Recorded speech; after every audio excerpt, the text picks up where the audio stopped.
Assalamualaikum warahmatullahi wabarakatuh. Shalom dan selamat pagi untuk kita semua.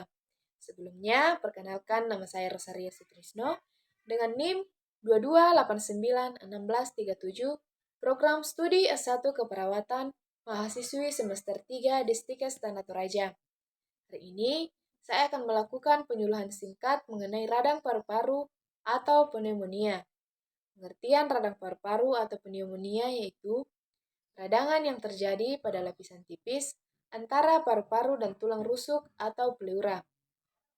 Peradangan paru-paru merupakan suatu proses yang disebabkan dan menyebabkan penyakit dengan adanya penurunan fungsi paru-paru.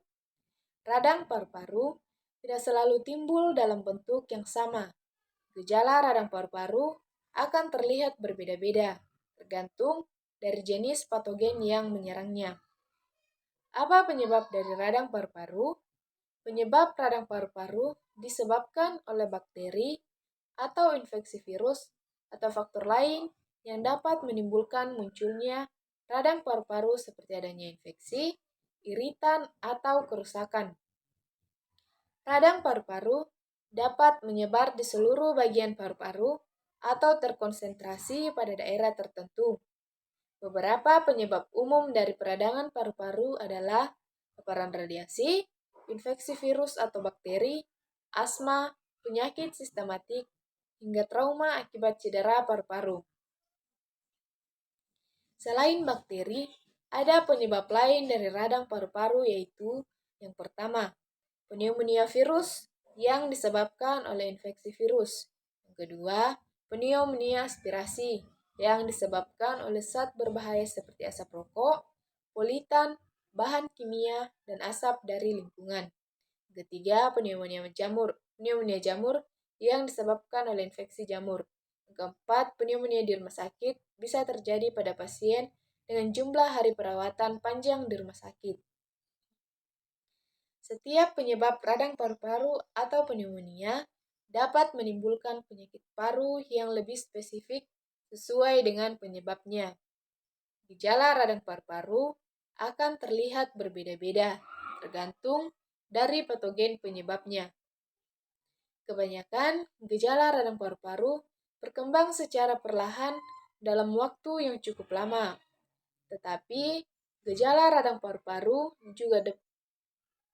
juga dapat cepat muncul tergantung dari penyebab, dan kesehatan dari si penderita. Salah satu gejala pneumonia adalah sakit kepala, sakit pada seluruh badan, dan demam. Selain itu, gejala lain yang muncul adalah batuk, menggigil, laju pernapasan menjadi cepat, dan detak jantung berdetak lebih cepat. Gejala radang paru-paru akan lebih terasa jika penyebab pneumonia adalah virus dan bakteri.